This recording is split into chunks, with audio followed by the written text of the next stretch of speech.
Bismillahirrahmanirrahim. Assalamualaikum warahmatullahi wabarakatuh. Waalaikumsalam Waalaikumsalam warahmatullahi warahmatullahi wabarakatuh. Alhamdulillah, wabarakatuh. wassalatu wassalam ala rasulillah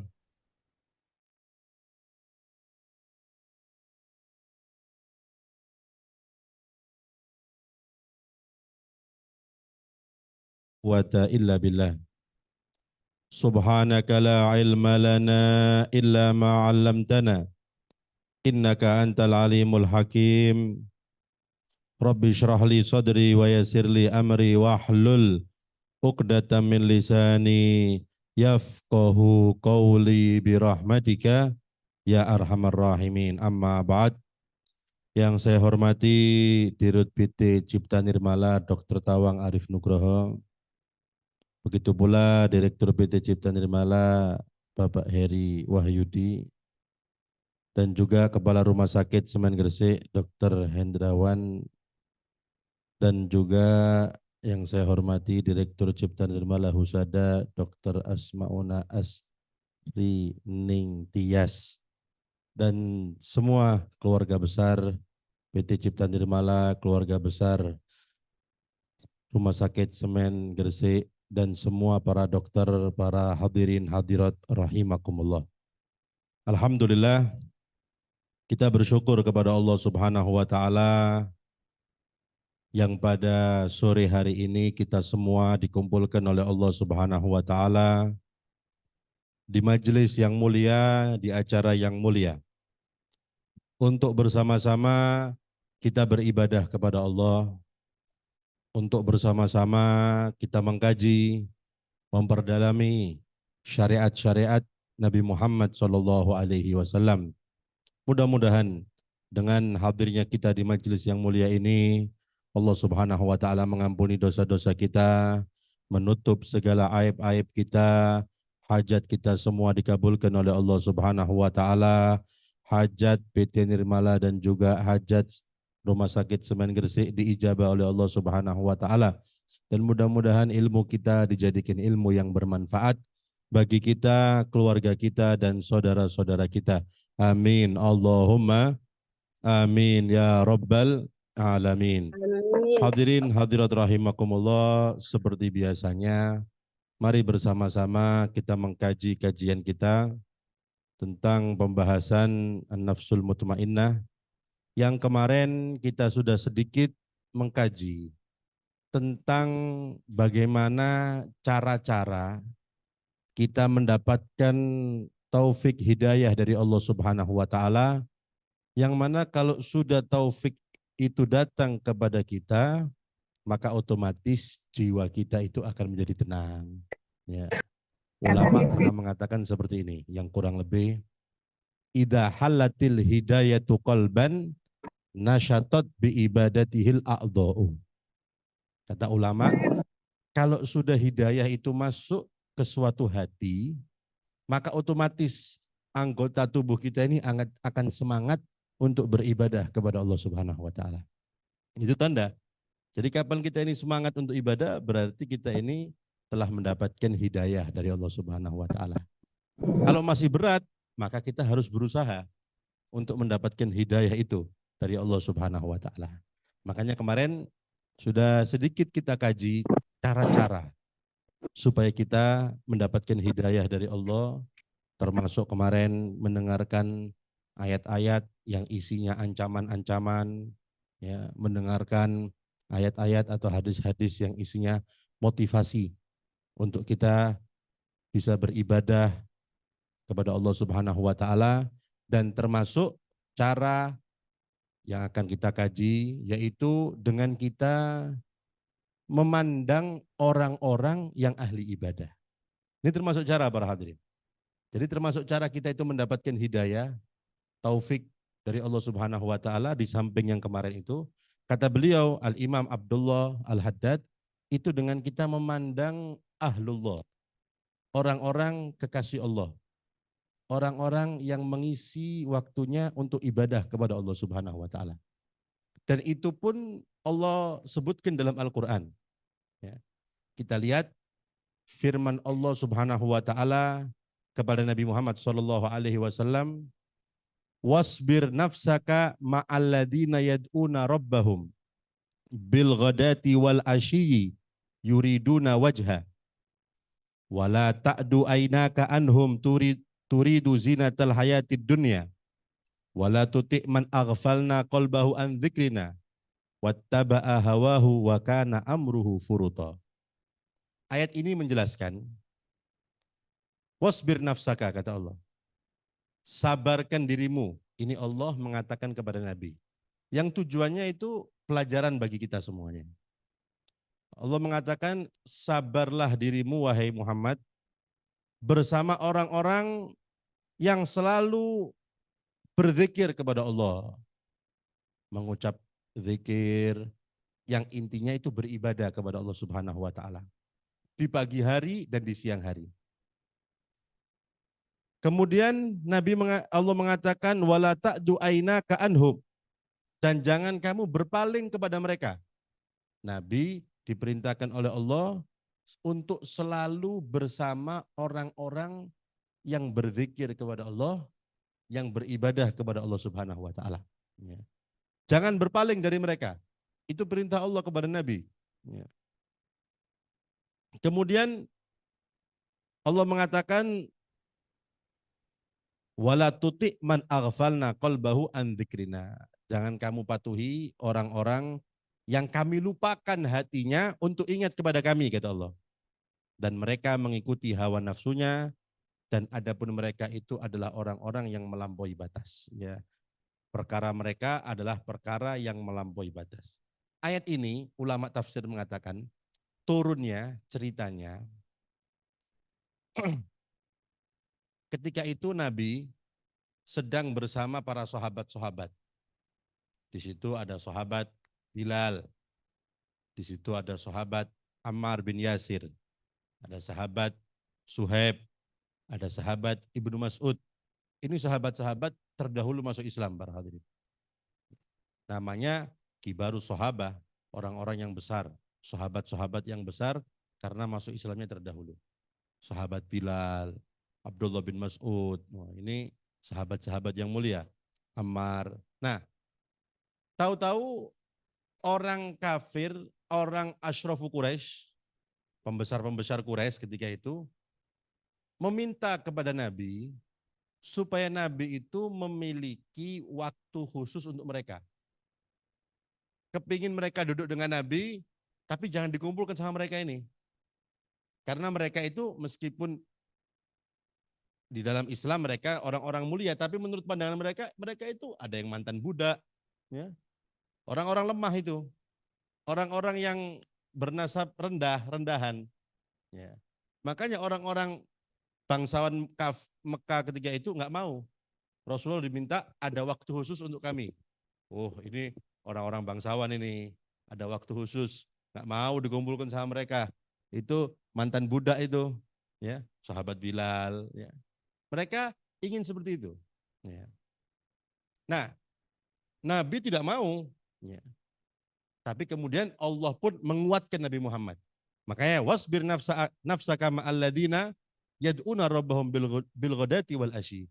Sabar, jangan mau duduk dengan mereka. Tetap sama mereka orang-orang yang ahli zikir, yaitu sahabat-sahabat yang mulia tadi, radhiyallahu taala anhum. Nah, ini ulama mengatakan ini pelajaran bagi kita supaya kita itu selalu bersama orang-orang yang ahli zikir. Orang-orang yang dekat kepada Allah Subhanahu wa taala. Ya. Makanya Rasulullah SAW pun akhirnya lebih mengutamakan mereka. Meskipun mereka itu mungkin tujuannya kepingin mengenal Islam lebih besar.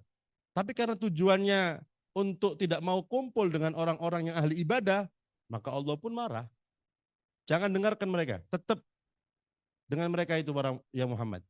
Orang-orang yang selalu ingat kepada Allah Subhanahu wa taala. Nah, itu peringatan bagi kita para hadirin supaya kita ini selalu bersama orang-orang yang ibadah kepada Allah, orang-orang yang mengetahui syariat, orang-orang yang mengisi waktunya untuk ibadah, berzikir kepada Allah Subhanahu wa taala. Nah, ini yang pertama para hadirin. Dan kalau kita sedikit ya melihat sejarah para ulama pun juga seperti itu. Ya. Contohnya saja Imam Bukhari. Siapa tidak kenal Imam Bukhari? Kitabnya dibaca di mana-mana, hadis yang dikumpulkan oleh beliau. Hadis Imam Bukhari itu, ya, beliau mengeluarkan kitab dari Sahihul Bukhari kurang lebih dari 600.000 hadis. Ya. Kemudian oleh beliau dijadikan 4 jilid. Ya, 4 jilid itu kurang lebih mungkin 8 ribuan hadis itu.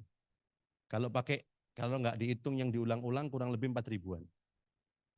Jadi beliau itu betul-betul menyaring dari 600.000 hadis. Ya. Kemudian dijadikan oleh beliau 8.000 sekian hadis itu di Sahih Bukhari, 4 jilid itu. Kalau Imam Muslim 12.000 hadis, jadinya 4 jilid itu. Nah Imam Bukhari, para hadirin hadirat rahimakumullah, kalau hafalannya beliau itu hafal 300.000 hadis. 300.000 hadis. Beliau pernah mengatakan, saya hafal 200.000 hadis yang tidak sahih, 100.000 hadis yang sahih. Itu beliau sendiri yang mengucapkan. Umur kurang lebih 7 tahun, sudah hafal 70.000 hadis. Itu Imam Bukhari. Sekali lihat hafal. Itu Imam Bukhari, kecerdasannya ya. Sekali lihat itu hafal. Jadi beliau itu kalau baca ditutup sebelah sini, ya, seperti Imam Syafi'i. Imam Syafi'i juga punya kelebihan seperti itu. Sekali baca hafal. Makanya kalau membaca yang di sini harus ditutup. Takut kecampur nanti hafalannya. Ya. Nah, Imam Bukhari ya, terkenal ulama ahli hadis, diakui keilmuannya tentang ilmu hadis dan dijadikan rujukan Sayyidul Muhaddithin. Rajanya ulama hadis. Itu Imam Bukhari. Nomor 1 sudah Imam Bukhari ini. Al-Imam Bukhari, ya, beliau ini pernah ketika beliau mengajar, terkenal sudah namanya di mana-mana tentang ilmu hadis. Kalau bahasa sekarang mungkin presiden ya, sultan di zaman itu, ingin belajar dengan beliau. Ya, masuk presiden kepingin ngaji hadis ini. Ya. Meskipun beliau raja, orang ini raja tetap kepingin ngaji. Tapi syaratnya tidak mau kumpul, hadir tidak mau. Ada waktu khusus privat, gitu. Ya. Sehingga mengutus utusan kepada Imam Bukhari, presiden kepingin ngaji khusus, tidak mau campur sama orang lain, privat. Maka dijawab oleh Imam Bukhari. Beliau mengatakan la udzillul ilma wala ahmiluhu ila abwabin nas. Kata beliau, saya tidak mau menghinakan ilmu dan saya tidak mau membawa ilmu ke rumah-rumah orang. Maksudnya yang mau belajar datang sini. Presiden nih Pak, ya, tak peduli. Ya. Itu jawaban beliau Imam Bukhari. Ya. Saya tidak mau menghinakan ilmu dan saya tidak mau membawa ilmu ke rumah-rumah orang. Intinya kalau dia mau belajar suruh datang ke sini. Bukan saya suruh ke sana. Itu Al-Imam Bukhari. Ya. Nah, di kesempatan lain ya sudah, kepingin anak-anaknya belajar. Sultan itu, raja di zamannya, kepingin anak-anaknya belajar ilmu hadis. Ya tapi masih kena Pak, kepingin ngaji meskipun gitu kan ya. Ya. Tahu kelasnya Imam Bukhari ini, anaknya kepingin Imam Bukhari mengajari anak-anaknya, berapa anaknya mungkin banyak, khusus pengajian untuk anak-anak presiden ini. Ya. Maka Imam Bukhari pun mengatakan la yasa'ani an akhussu qauman bisama duna qaumin. Oh saya enggak bisa mengkhususkan orang lain tanpa mengkhususkan orang lain untuk belajar. Kalau mau umum sifatnya, suruh datang ke sini. Masih anak presiden. Itu Imam Bukhari. Ya. Ya, maksudnya apa? Beliau menjaga kehormatan ilmu, tidak memandang siapapun dalam belajar. Nah, gara-gara seperti itu para hadirin, akhirnya Imam Bukhari ya di bahasa saya di blacklist mungkin ya, tidak boleh ngajar di mana-mana. Ya, biasa, memang biasanya orang-orang punya pangkat itu gampang tersinggungan gitu ya. Di tok, oh langsung, oh tidak boleh ngajar di mana-mana Bukhari, Imam Bukhari, Muhammad bin Abdullah. Kemudian gajinya jangan dikasih. Katanya mungkin bendaharnya, gak pernah terima gaji kok ini. Ya, mau dipotong dari mana? Tidak pernah mau dibayar dari dulu ini. Ya. Akhirnya beliau tidak boleh ngajar di mana-mana. Ya. Akhirnya karena seperti itu ulama mengatakan sultan di zamannya itu, penguasa di zamannya dihinakan oleh Allah Subhanahu wa taala. Tak tahu ada kasus apa, mungkin bahasa sekarang kena KPK atau mungkin apa gitu ya. Akhirnya dihukum, dipenjara sampai mati oleh amirnya, atasannya. Ya. Mungkin itu gubernurnya pada waktu itu ya, gubernur tempatnya. Dan Imam Bukhari karena itu diusir sama penguasa pada waktu itu, diusir keluar dari kota itu sampean. Ya. Sehingga beliau tidak lama kemudian meninggal dunia. Meninggalnya di malam Syawal, malam Id, malam Idul Fitri. Itu Imam Bukhari. Nah, itu Al-Imam Bukhari radhiyallahu taala anhu. Maksudnya apa? Beliau juga sama seperti itu. Imam Malik juga pernah seperti itu. Ketika raja di zamannya, penguasa di zamannya tahu beliau punya karangan namanya Muwatta, dan itu dalam mazhab Imam Malik jadi rujukannya, Imam Muwatta, kitab Muwatta, raja mengutus utusan untuk belajar. Rajanya kepingin ngaji. Sampaikan kepada Imam Malik, mau ngaji tapi khusus mungkin di istana. Istananya mungkin, apa kata Imam Malik? Ya, al ilmu ya'ti wala yu'ta. Ya. Al ilmu yu'ta wala ya'ti. Ilmu itu didatangi bukan mendatangi. Jawabannya gitu. Ilmu itu didatangi bukan mendatangi. Maksudnya sama, kepingin ngaji suruh datang ke sini. Bukan saya suruh ke sana. Ya itu juga termasuk sejarah kewibawaan ulama-ulama terdahulu seperti itu para hadirin. Ya, tak peduli siapapun. Kalau mau ngaji ke sini. Ya. Nah, makanya kita pun kita dianjurkan untuk selalu mendatangi orang-orang yang ahli ibadah, orang-orang yang ahli ilmu. Karena itu termasuk cara kita mendapatkan hidayah, taufik dari Allah Subhanahu wa taala. Makanya pernah suatu ketika Rasulullah SAW melewati seseorang yang sedang baca Al-Quran, ketika itu surat Al-Kahfi. Ya. Maka Nabi mengatakan, hadal majlis alladhi umirtu an asbira nafsi ma'ahum. Ini adalah tempat majlis yang aku diperintahkan oleh Allah untuk sabar, berkumpul dengan orang-orang semacam ini. Orang yang ngaji, orang yang belajar, orang yang menimba ilmu, orang yang berzikir. Itu yang diperintahkan Allah kepada Nabi Muhammad Sallallahu Alaihi Wasallam. Oleh karena itu, hadirin hadirat rahimakumullah, termasuk cara kita mendapatkan hidayah taufik itu dengan memandang wajah-wajah orang yang beribadah, orang yang memiliki ilmu. Ya. Contoh lagi, ya, disebutkan oleh Al-Imam Abu Thalib Al-Makki dalam kitabnya Qutul Qulub. Beliau mengatakan waqad kanu yaksuduna al-amsal liliqa'il ulama wassalihin lin nadhar ilaihim wa tabarruk wa ta'addub bihim. Mereka mengatakan dahulu orang-orang itu pergi ke negeri-negeri, ke kota-kota. Tujuannya apa? Untuk bertemu dengan ulama. Bertemu, melihat, memandang, bertemu dengan ulama dan orang-orang yang soleh. Ya. Dan untuk beradab di hadapan mereka. Jaga sopan santun, ingin keberkahan mereka, memandang wajah mereka. Itu toh. Ya. Kenapa? Karena dengan memandang wajah mereka itu membuat semangat kita untuk ibadah kepada Allah Subhanahu wa taala.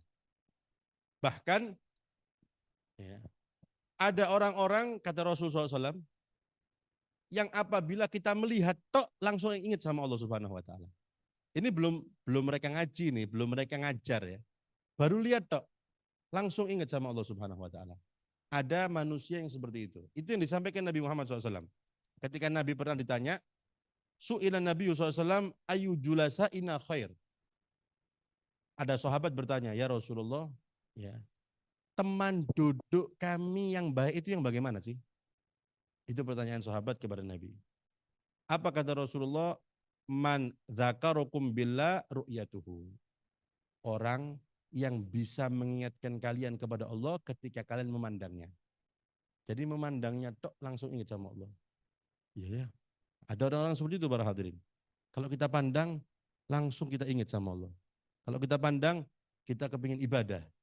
Kalau kita pandang ingat diri kita. Iya gitu saya. Tak pantas ya.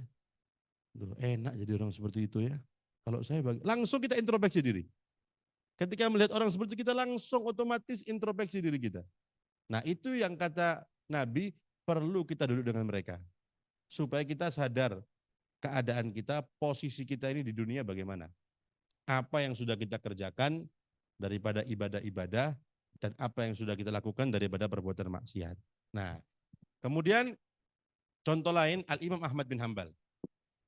Imam Ahmad bin Hambal, ulama besar para hadirin, ahli hadis beliau. Ya, beliau juga muridnya Al-Imam Syafi'i radhiyallahu taala anhu. Bin Hambal punya madhab Hambali madhabnya. Beliau punya kitab namanya Musnad, Musnad Ahmad bin Hambal. Imam Ahmad bin Hambal mengatakan dalam manaqib beliau disebutkan, kana yajtami'una fi majlisi Ahmad bin Hambal zuha khamsa alaf. Dulu itu kalau Imam Ahmad lagi ngajar, kumpul di majelisnya beliau itu kurang lebih 5.000 orang. Pengajiannya dihadiri. Pengajian ini bukan undangan maulid, bukan hall, bukan ngaji loh. 5.000 orang. Bayangkan. Kalau nak mangane ya, ngaji tok ya. Enggak ada makanannya, kalau nak kebulin ini niat ngaji tok. Ya. Nah, apa yang istimewa juga dalam sejarah itu? Dari 5.000 orang yang hadir itu, kata beliau, disebutkan dalam lagi beliau, yang bawa kitab nulis itu kurang lebih cuma 500 orang. Berarti niat ngaji. Karena bawa kitab. Kalau sekarang mungkin bawa bolpen, bawa buku tulis gitu ya. Itu berarti niat ngaji. Ya kan? Ya. Ya. Yang lainnya, kata beliau, ya, itu cuma kepingin memandang Imam Ahmad bin Hambal. Itu dok. Jadi kepingin lihat kepingin melihat gaya beliau, kepingin melihat beliau kalau ngomong, kepingin lihat ibadah beliau. Jadi 5.000 itu yang kepingin niat ngaji temenan, istilahnya, itu cuma kurang lebih 500. Yang lain kepingin memandang, dok. Saya kepingin lihat, dok. Sudah pelajaran bagi saya. Itu maksudnya, lu bayangin. Ya. Itu di sejarah Imam Ahmad bin Hambal. Ya. Makanya Rasulullah SAW belum pernah mengatakan, ya, kun aliman, kata Nabi kan gitu ya. Jadilah kamu orang yang alim, jadi kiai, jadi ustadz. Umpamanya. Itu perintah. Au muta'aliman, oh enggak bisa jadi kiai, oh enggak bisa jadi ustadz. Terus kasep mungkin, enggak mungkin ya. Au muta'aliman. Jadilah kalian santri. Bawa kitab, pengajian, nulis, ya, pelajaran. Itu muta'aliman. Oh enggak bisa juga. Ya. Au mustami'an. Enggak mau nulis, ngaji, ya nggawa kuping tok paling enggak. Ya. Dipasang kupingnya untuk mendengarkan itu. Au mustami'an, kata Nabi. Jadilah Anda pendengar. Tidak bisa juga au muhibban, jadilah pecinta ulama, pecinta orang-orang yang tahu ilmu agama. Wala takun khamisan fatahlak. Wala taku khamisan fatahlak. Kamu jangan jadi orang yang kelima, maka binasa kamu, kata Nabi. Dia ulama bukan, santri bukan, hadir pengajian tidak pernah, cinta sama ulama enggak, binasa, kata Rasulullah. Ya. Paling tidak ya ini nih, urutannya gitu. Ya. Kalau paling tidak cinta sama mereka. Ya. Itu paling tidak. Itu yang disampaikan Nabi Muhammad SAW. Nah, Imam Ahmad bin Hambal itu seperti itu para hadirin. Karena kepingin melihat toh, melihat gaya hidup Imam Ahmad bin Hambal. Karena apa? Melihatnya mengingatkan sama Allah Subhanahu Wa Taala. Ya. Melihat beliau itu pelajaran penting dalam kehidupan mereka. Bisa merubah hidup mereka. Dulu Imam Ahmad bin Hambal ini sama Imam Syafi'i, mungkin usianya nggak beda jauh, tapi muridnya. Imam Syafi'i itu gurunya Imam Ahmad bin Hambal. Tapi murid sama guru saling menghormati. Dulu seperti itu para hadirin. Ketika Imam Syafi'i dengar Imam Ahmad bin Hambal sakit, diziarahi. Ya. Dan Imam Syafi'i membuat bait qasidah syair. Ya. Yang artinya, maridul habibu fazurtuhu, kata Imam Syafi'i. Kekasihku sakit, maka aku menziarahinya. Orang yang ngerti dikira kekasihnya mungkin bojone, bukan. Maksudnya ini kekasihnya ini Ahmad bin Hambal maksudnya. Karena Imam Syafi'i cinta sama muridnya. Maridul habibu fazurtuhu, kata Imam Syafi'i. Kekasihku sakit, maka aku ziarahi. Dengar Imam Syafi'i, muridnya sakit, diziarahi, jauh ini para hadirin. Nah, Imam Ahmad bin Hambal ketika diziarahi sama gurunya, saking senengnya melihat gurunya sembuh. Seneng, wah gurunya yang datang ini, penyakitnya hilang. Ya. Imam Syafi'i ketika melihat muridnya sakit, kesian, pulang sampai rumah Imam Syafi'i yang sakit. Kepikiran Ahmad bin Hambal, kesian sakit. Imam Ahmad bin Hambal dengar tuh, Imam Syafi'i sakit, gantian diziarahi. Ya. Makanya beliau mengatakan dalam bait syairnya itu, Maridul Habibu fazurtuhu. Kekasihku sakit, maka aku ziarahi. Ya. Syufiyal Habibu fazaroni. Kekasihku sakit, maka dia menziarahi. Ya. Fasufitu binadhari ilaih. Maka aku sembuh ketika melihat kekasihku sudah sembuh. Jadi ketika Imam Ahmad bin Hambal menziarahi Imam Syafi'i, loh, oh sudah sembuh. Akhirnya Imam Syafi'i sembuh juga akhirnya. Nah, ini hubungan guru sama murid, tapi saling menghormati, saling mencintai. Imam Ahmad bin Hambal, Imam Syafi'i radhiyallahu taala. Nah, intinya Imam Ahmad bin Hambal itu termasuk orang-orang yang apabila dilihat langsung ingat kepada Allah Subhanahu wa taala. Banyak sejarahnya Imam Ahmad bin Hambal dari keilmuan, dari kesolehan diakui para hadirin. Kemudian kita lihat juga qala Asy'ath, berkata Imam Asy'ath, kami kalau masuk ketemu dengan Imam Hasan Basri. Hasan Basri ini tabi'in. Ya. Beliau lahir di zaman Sayyidina Umar bin Khattab radhiyallahu anhu. Ya.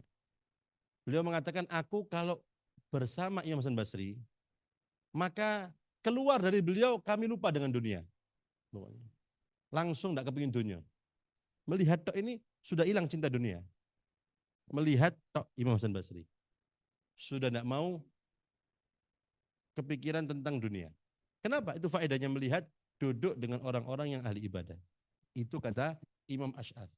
Jadi kami ini kalau duduk sama Imam Hasan Basri terus keluar, wis gak kepingin dunia. Wis gak kepingin punya mobil yang baru mungkin kalau zaman sekarang ya. Kepingin punya aset yang besar, enggak. Ilmunya akhirat tok sudah.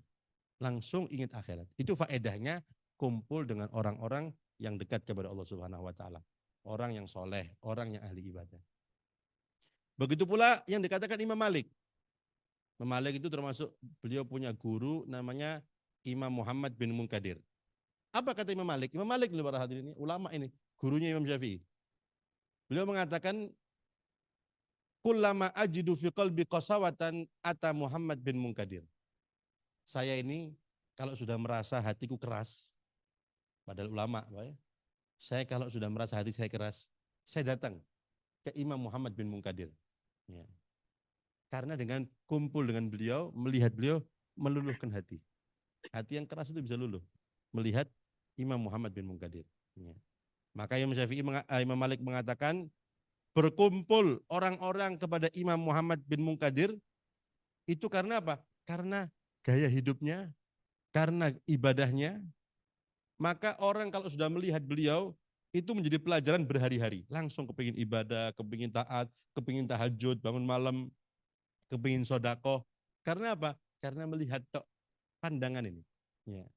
Makanya dulu katanya Al-Habib Abu Bakar Segaf yang kemarin hallnya, pandangan itu lebih kuat daripada pendengaran.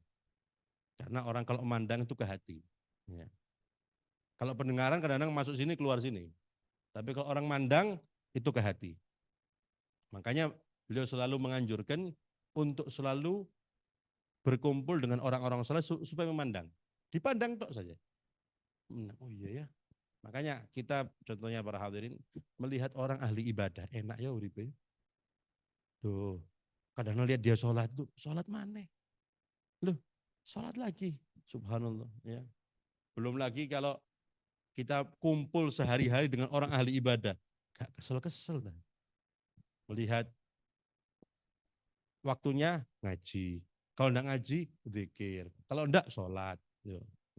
Ketika kalau dulu di Yaman, di Hadramut itu, orang-orang di pasarnya, para hadirin, kalau di pasarnya, nunggu pembeli baca Quran. Oh iya, tadi ngaji mana, kan gitu loh.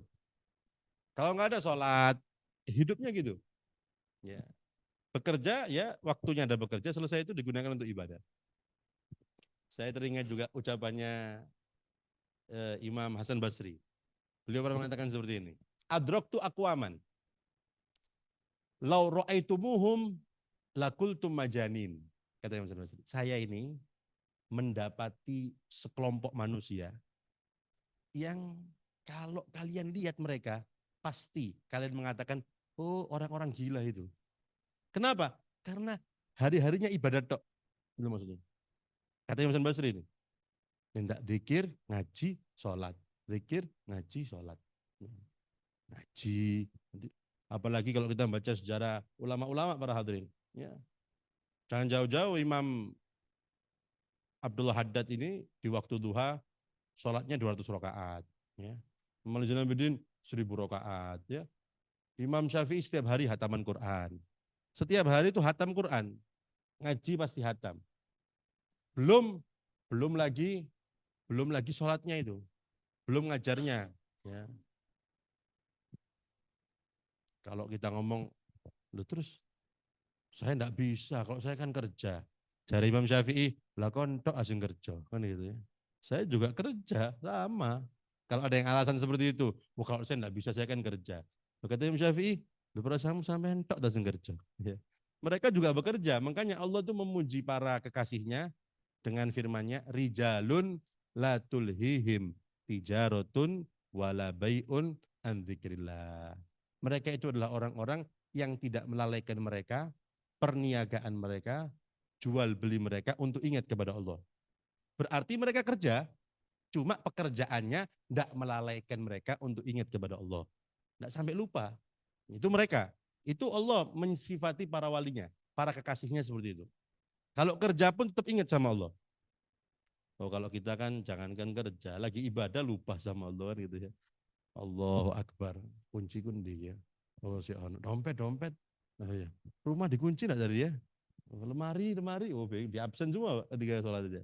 Kalau kita seperti itu, jangankan lagi kerja, lagi ibadah lupa gitu sama Allah. Nah kalau mereka kata Allah enggak, ketika kerja saja mereka ingat sama Allah. Makanya Imam Hasan Basri tadi mengatakan gitu.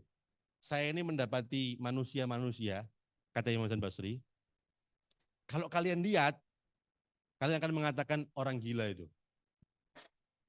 Tapi sebaliknya, kata Imam Basri, gantian. Kalau mereka melihat kalian ini, ya, la golu syayatin. Ya. Kalau mereka melihat kalian, kalian akan dikatakan, oh, sampean ini setan kabeh. Karena tidak pernah ibadah, gitu. Itu kata Imam Basri. Kalau kalian melihat mereka, kalian mengatakan mereka orang gila. Tapi gantian, kalau mereka melihat kalian ini, kata Imam Basri, mereka akan mengatakan kalian, oh setan-setan kabeh. Yo gak ngaji, gak sholat, gak zikir, gak anu, setan berarti. Itu kata Imam Hasan Basri. Ya. Makanya para hadirin hadirat rahimakumullah, ya, pentingnya kita itu memandang orang-orang yang ahli ibadah supaya tergerak di hati kita menjadi orang yang gemar ibadah, ya, berzikir kepada Allah Subhanahu wa taala. Dan juga masih banyak ya lagi cerita-cerita yang intinya dengan memandang itu akan merubah keadaan kita. Orang-orang dulu itu jangan jauh-jauh. Al-Habib kebalikannya. Nah, sebaliknya. Kalau orang-orang yang kita lihat itu orang ahli ibadah akan menimbulkan kita cinta akhirat, meninggalkan dunia. Sebaliknya. Kita kalau sering kumpul sama orang-orang dunia, lupa akhirat, cinta dunia kita itu. Otomatis itu. Otomatis. Oh, kumpulnya sama orang-orang kaya. Ketika ngobrol, yang dibahas asetnya. Oh, tabungan saya. Oh, mobil saya. Oh, perusahaan saya.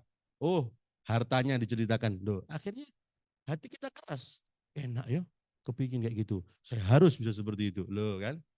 Akhirnya kita lupa dengan akhirat, semangat dunia. Karena kita sering kumpul sama orang-orang suka dunia.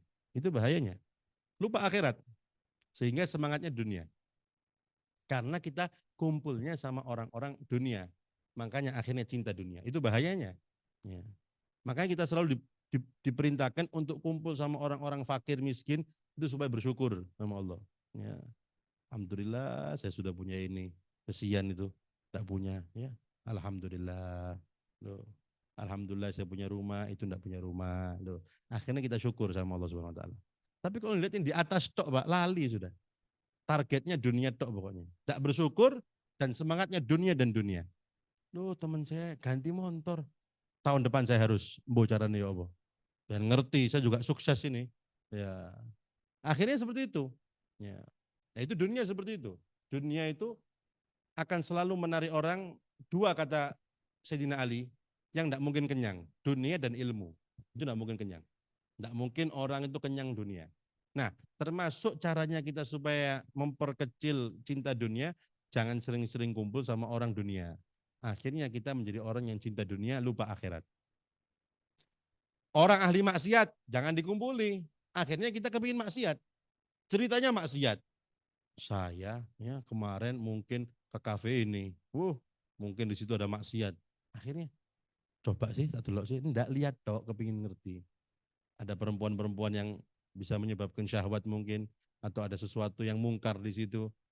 Duduk dan membicarakan itu menarik hati untuk seperti itu nantinya. Makanya orang-orang dulu paling tidak suka duduk dengan orang-orang yang seperti itu. Itu berbahaya. Ya. Makanya dulu Al-Habib Ali Al-Habsyi yang mengarang Maulid Al-Habsyi, beliau mengatakan gini, saya ini waktu tinggal di Mekah dulu sama orang tua saya, ya, ini pendidikan penting para hadirin. Rumah saya sama Masjidil Haram itu tidak terlalu jauh waktu di Mekah saya ini. Kalau ayah saya tidak ke masjid, karena uzur beliau, mungkin lagi sakit, nggak bisa sholat ke masjid, saya nggak boleh pergi ke masjid. Sholat di rumah sama beliau. Ya. Sehingga penasaran saya, sewaktu-waktu saya tanya, wahai ayah, kenapa kok saya tidak boleh pergi ke masjid sendirian, masih kecil itu. Ya. Saya kan bisa ke masjid sholat sendiri, berangkat sendiri. Kata ayahnya, wahai anakku, masjid tempatnya baik, nak. Cuma saya tidak merasa aman dari rumah ke masjid.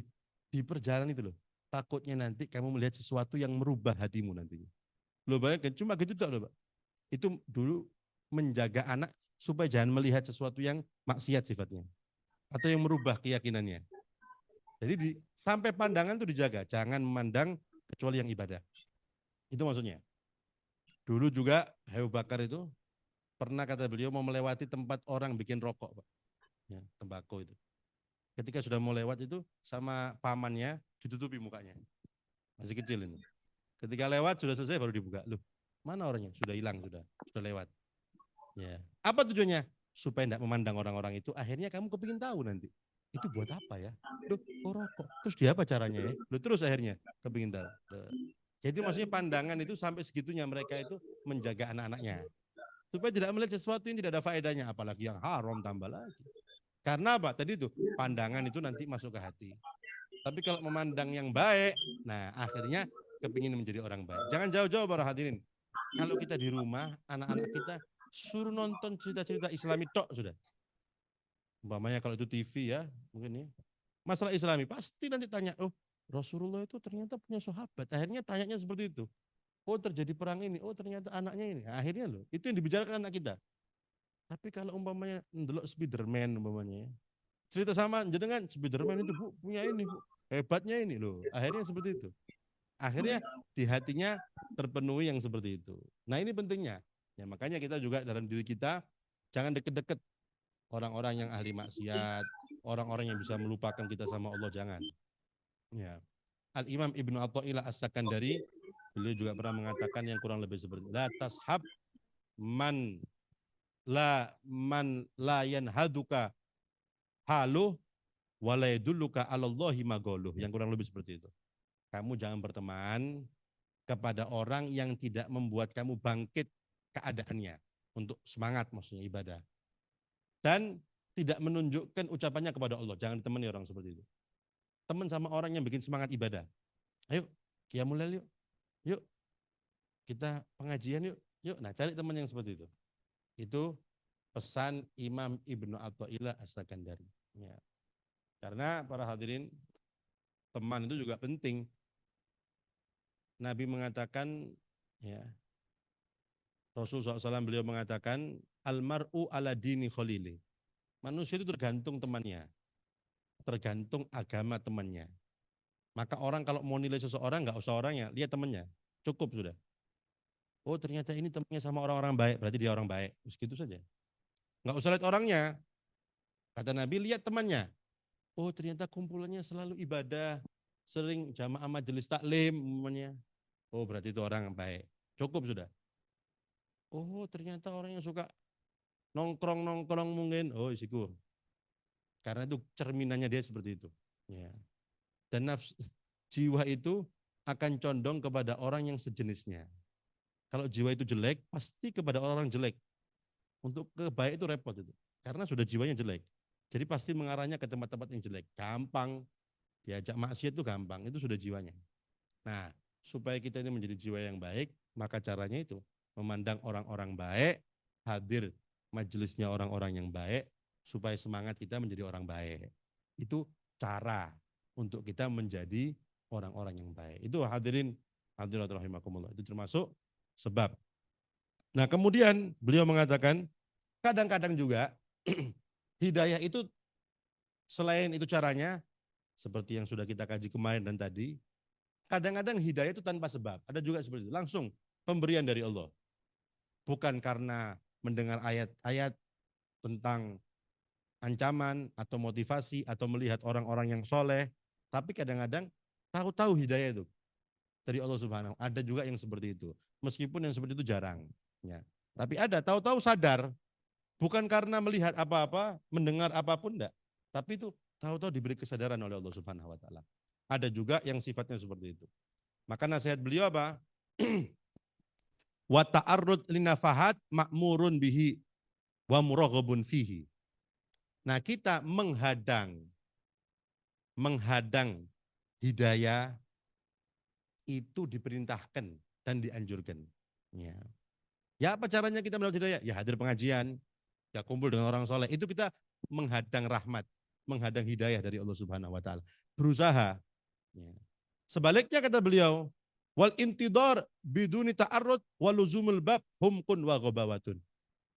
Orang kalau cuma nunggu tok di rumahnya. Sampean gak ngaji dah. Gorono hidayah. Gak sholat berjamaah, belum dapat taufik. Itu bodoh katanya. Itu adalah orang-orang yang bodoh kata beliau. Itu adalah orang yang bodoh kata beliau. Ya. Jadi ditanya, kan sampean gak ngaji. Tolong itu hidayah, engkau lah untuk dewe. Loh, ini orang yang bodoh kata beliau.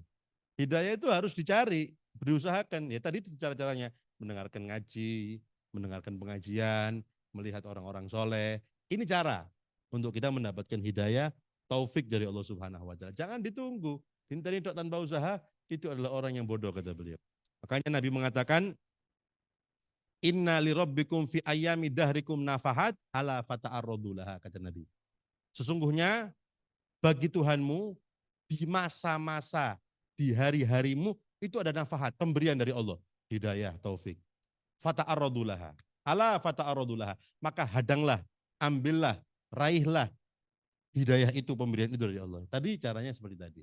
Nah itu para hadirin, hadirat rahimakumullah, termasuk cara kita ini mendapatkan hidayah, mendapatkan taufik dari Allah Subhanahu wa taala.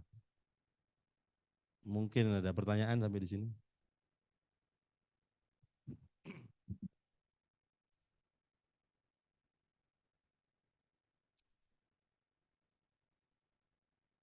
Baik, mungkin jamaah yang hadir offline ada pertanyaan dipersilahkan. Dan untuk jamaah yang online seperti biasa untuk pertanyaan bisa disampaikan melalui kolom chat, nanti akan kami bacakan. Silakan mungkin yang hadir di sini dulu ada pertanyaan. Bisa langsung menyampaikan. Biasa gini Habib, awal nggak ada nanti nggak mau berhenti gitu pertanyaannya. Biasanya gitu. Ada Ibu, Bapak? Nah, langsung menundukkan kepala. Baik, mungkin dari kolom chat Mas Teguh ada pertanyaan ya. Baik, saya bacakan yang online dulu. Ini ada pertanyaan dari online dari Pak Joko. Ikut online ya Pak Joko. Assalamualaikum warahmatullahi wabarakatuh. Semoga rahmat, keselamatan, dan berkah selalu diberikan kepada Ustadz Ahmad dan kita semuanya. Ada 3 pertanyaan Ustadz. Yang pertama, agama Islam ada solusi. Bagaimana solusi Islam dalam memperbaiki bisnis rumah sakit? Tentunya yang berkaitan dengan nafsul mutmainah. Itu yang pertama. Yang kedua, taufik dan hidayah adalah petunjuk dan harapan sesuai dengan kehendak Allah yang berarti segala sesuatu harus ikhlas. Implementasi dan contohnya dalam keseharian di pekerjaan bagaimana? Yang ketiga, kalau segala sesuatu sesuai kehendak Allah, berarti bergaul dengan orang-orang yang kurang baik, berarti Allah mempunyai kehendak kepada kita untuk memperbaikinya karena harus karena Allah harus diprasangkai dengan baik. Demikian Ustadz, 3 pertanyaan dari Pak Joko. Terima kasih. Yang pertama, masalah dalam suatu tempat umumnya mau rumah sakit atau pekerjaan kita supaya maju, supaya diberkahi oleh Allah Subhanahu wa taala, maka kuncinya sudah Allah berikan dalam Al-Qur'an sebenarnya. Firman Allah Subhanahu wa taala yang berbunyi, seandainya suatu penduduk kota atau desa itu mereka beriman kepada Allah Subhanahu wa taala, ya, maka Allah Subhanahu wa taala akan membukakan kepada mereka pintu-pintu keberkahan langit dan pintu-pintu keberkahan bumi. Nah, intinya apabila dalam satu lembaga kita, apa tuh yayasan kita atau apapun pekerjaan kita, maka caranya untuk maju, berhasil, sukses, maka semua anggotanya harus menjadi orang-orang yang beriman dulu kepada Allah Subhanahu wa taala. Paling tidak berusaha, ya. Oh, repot berusaha. Oh, menjaga sholatnya. Oh, menjaga ibadahnya. Jangan sampai apalagi bermaksiat. Dalam arti kalau maksiat yang terkenal mungkin itu insya Allah jauh ya. Insya Allah kita semua diselamatkan. Tapi maksiat yang tidak disadari, mungkin saling iri satu sama lain. Ya, saling berambisi satu sama lain. Itu kan maksiat-maksiat yang kadang-kadang kita nggak sadar bahwa itu maksiat. Ya, sombong, merasa lebih hebat daripada yang di bawah. Ya, merasa lebih pinter dan lain sebagainya. Nah, ini yang perlu harus dibenahi dalam satu lembaga. Karena kita ini keluarga, di situ ya. Maka apabila satu itu tidak baik, maka yang lainnya harus mengingatkan supaya keluarga kita ini semuanya mendapatkan keberkahan dari Allah Subhanahu wa taala. Dan ini sudah Allah sebutkan dalam Al-Qur'an. Maka kuncinya kita semua harus berusaha menjadi orang-orang yang beriman kepada Allah dengan menjaga ibadah kita, menjauhi maksiat. Yang terutama maksiat hati ini yang nanti nafsul mutmainnah akan kita kaji nanti dalam pertemuan selanjutnya insya Allah. Bagaimana sebabnya, apa sebabnya dan bagaimana cara menghilangkannya nanti akan kita kaji di pertemuan yang akan datang insya Allah. Itu yang pertama. Kemudian yang kedua al-ikhlas. Ikhlas itu kita menerima dengan lapang dada semua daripada ketentuan Allah Subhanahu wa taala. Dari rezeki ya, dari apapun, kalau itu bahkan itu pun cobaan dari Allah Subhanahu wa taala. Karena kalau dari urusan rezeki ya, kadang-kadang hikmahnya itu besar para hadirin. Ada manusia kalau umpamanya dikasih rezeki banyak, dia akan kufur kepada Allah Subhanahu wa taala, dibuat maksiat nanti. Makanya yang terbaik dikasih rezeki sedikit oleh Allah. Ada orang-orang seperti itu. Kalau kita ambil hikmahnya ya, loh ini kok dapat uang banyak ini rezekinya. Mungkin orang ini kalau dikasih rezeki sedikit justru dia nanti menjadi kufur. Nabi mengatakan kadal fakru an yakuna kufran. Orang fakir itu hampir dia kafir. Karena apa ya Allah? Tidak terima sama Allah. Akhirnya dikasih rezeki agak banyak supaya tenang ini imannya. Ada lagi yang dikasih sedikit. Mungkin kalau kasih banyak, oh maksiat ini. Dibuat maksiat nanti. Pergi ke tempat-tempat yang haram nanti ini. Maka rezekinya sedikit saja supaya selamat untuk imannya. Nah itu kita harus juga mengembalikan ke diri kita seperti itu. Apapun yang ditentukan Allah itu pasti baik. Pasti. Ya. Karena Allah itu memberikan yang sesuai kebutuhan hambanya. Bukan sesuai keinginan hambanya. Maka yang diberikan oleh Allah kepada kita berarti itu yang terbaik untuk kita syukuri. Nah kapan nanti kita bersyukur, kita ikhlas menerimanya, pasti la in syakartum la azidannakum, ditambah nanti sama Allah. Yang penting disyukuri ya. Tapi tadi wala in kafartum, loh kufur dia dengan nikmat itu. Enggak terima, enggak ikhlas ya. Maka inna adzabi lasyadid. Nanti azab Allah sangat pedih. Makanya ikhlas dengan apa yang Allah berikan kepada kita, ya. Syukur dengan apa yang Allah berikan kepada kita, ya. Karena sebenarnya yang pas itu pertanyaannya itu syukur, ya. Karena kalau ikhlas itu al-amal li ajlillah, itu ikhlas. Apa sih ikhlas itu? Ikhlas itu beribadah karena Allah. Itu ikhlas. Jadi maksudnya kalau rezeki itu bersyukur maksudnya. Jadi kapan kita kasih rezeki, kita syukur. Itu maksudnya. Sedangkan arti ikhlas sendiri secara global itu beramal semata-mata karena Allah, itu amal. Itu ikhlas maksudnya. Itu mungkin pertanyaan yang kedua. Jadi intinya kita harus bersyukur dengan apa yang Allah berikan kepada kita. Dan itu yang terbaik untuk kita. Harus diyakini seperti itu. Nanti prosesnya kapan syukur ditambah sama Allah. Itu mungkin pertanyaan yang kedua. Yang ketiga, berkumpul dengan orang yang ya yang memiliki yang kurang baik, istilahnya begitu. Berteman atau bergaul dengan orang-orang yang kurang baik, berarti Allah mempunyai kehendak kepada kita untuk harus memperbaikinya. Karena Allah harus diprasangkai baik. Apakah memang betul demikian, Ustaz? Saya pahami pertanyaan ini dua makna mungkin ya. Yang pertama menurut saya ya, apakah kita ini kalau berkumpul dengan orang jelek berarti kita jelek, kan gitu ya? Itu yang pertama. Ya. Maka kalau seperti itu maksudnya, ya itu sudah suatu kesadaran bagi kita. Oh berarti kumpulan saya sekarang kurang baik ini. Berarti saya termasuk hamba-hamba yang kurang baik, maka harus dibenahi. Tinggalkan itu perkumpulan seperti itu, ya, supaya menjadi hamba yang baik. Ya. Orang sadar saja seperti itu sudah bagus itu. Yang pertama. Jadi caranya dijauhi teman-teman yang jelek itu. Tapi kalau yang dimaksud yang kedua mungkin kita kumpul sama orang baik untuk membenahi mereka, orang yang jelek. Yang pertama jangan ambil risiko dulu, ya. Kita ini sudah menjadi baik untuk memperbaiki orang, ya. Karena kalau kita enggak, kita yang katut nanti kepada mereka. Itu bahayanya. Orang yang merasa oh saya ke sana cuma menasehati. Loh iya. Anda sudah jadi orang baik apa enggak untuk bisa menasehati? Apa jangan-jangan nanti Anda yang katut nanti menjadi orang jelek. Nah, itu yang jangan ambil risiko dulu, ya. Jadi kita lebih selamat kita menjauh dari mereka, itu yang lebih selamat dulu. Jangan nanti niatnya baik justru kita menjadi jelek nanti. Dan seandainya bahayanya juga kalau nanti gara-gara seperti itu kita dituduh orang jelek, jangan salahkan. Itu salah kita sendiri. Kenapa kumpul sama orang jelek? Itu salahnya. Sayyidina Ali pernah mengatakan, la tadkhulu maudhi'at tuham. Karena lebih seperti itu. Jangan sekali-sekali kalian masuk tempat-tempat yang kalian dicurigai. Meskipun itu tidak salah, tapi orang akan curiga di situ. Contohnya, ada suatu tempat di situ ada orang judi. Saya tidak judi, saya duduk kok di sekitarnya situ. Orang mengira saya ikut judi itu, jangan salahkan, kata Sayyidina Ali. Karena kamu sendiri yang salah. Ada apa sudah tahu ada maksiat, kamu duduk di situ, meskipun kamu tidak melakukan. Nah kita jangan seperti itu juga. Jangan masuk ke tempat-tempat yang nanti kita akan dicurigai. Kalau dicurigai jangan salahkan. Nah ini penting juga. Sering orang seperti itu juga. Ya. Oh enggak apa-apa, yang penting saya kan benar. Yang penting saya kan enggak melakukan loh, jangan gitu. Kalau dicurigai jangan salahkan gitu aja. Kamu enggak salah memang karena enggak maksiat, enggak melakukan salah. Tapi karena Anda kumpul dengan orang-orang seperti itu, sehingga orang lain mencurigai kamu, jangan salahkan mereka. Ya. Karena kamu yang memposisikan diri kamu di tempat yang salah. Itu nasihat Sayyidina Ali. Ya.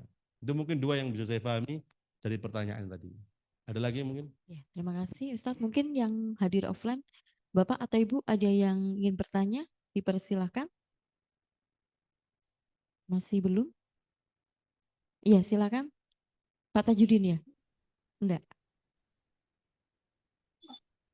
Masih belum ada? Ya, dicek dulu yang di online apakah ada pertanyaan, Mas Teguh. Itu caranya itu. Masih belum ada juga ya. Baik.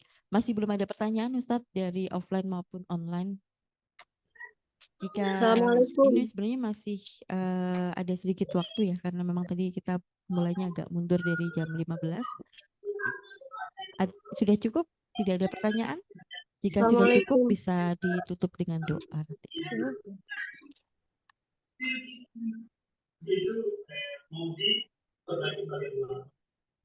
Bismillahirrahmanirrahim. Al-Fatihah biniyatil qubul wal iqbal.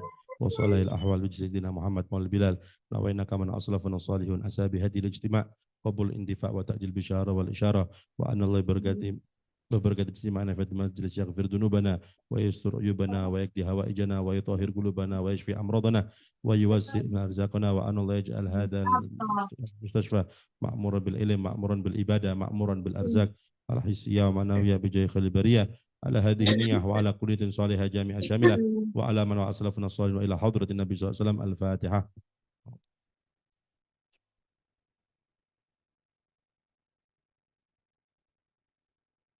آمين. ربنا تقبل منا إنك أنت السميع وتب علينا إنك أنت التواب. يقي ربنا آتنا في الدنيا حسنة وفي الآخرة حسنة وقنا عذاب النار وصلى الله على سيدنا محمد وعلى آله وصحبه وسلم. الحمد لله رب العالمين.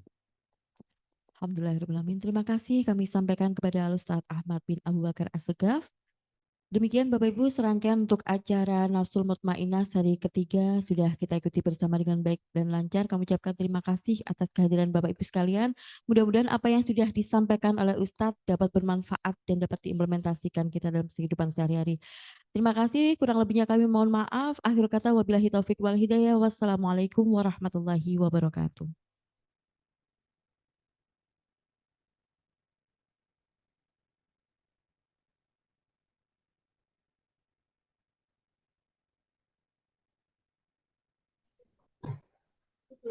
Bismillah. Salah.